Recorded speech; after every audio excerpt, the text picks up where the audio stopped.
I'm very honored to tell you that we've solved 7 wars, wars that were unsolvable, wars that couldn't be negotiated or done.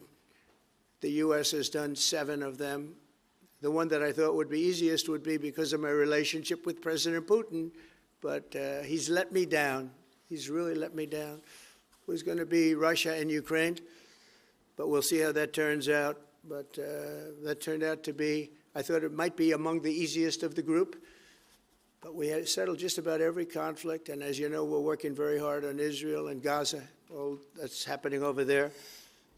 Complex, but it's going to get done. It'll all get done right.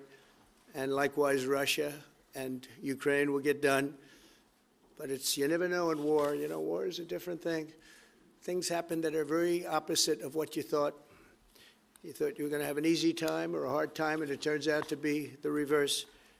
As we saw in the unforgettable parade yesterday at Windsor Castle, what a place it is. The British Armed Forces carry on one of the finest military traditions in the world, one of the greatest marching bands, one of the most magnificent sights I've seen.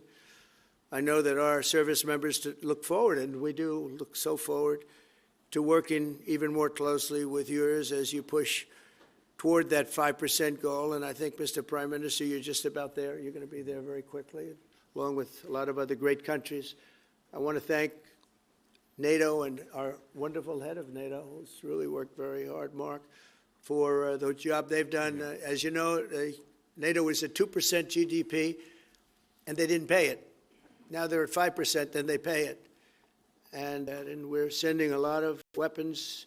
NATO is paying for those weapons, but we're sending them, and we're doing a great job getting them what they need. We appreciate the fact that they're taking care of, because the United States is into that war for $350 billion. And just really very sad. It just got out of control. They didn't know what they were doing.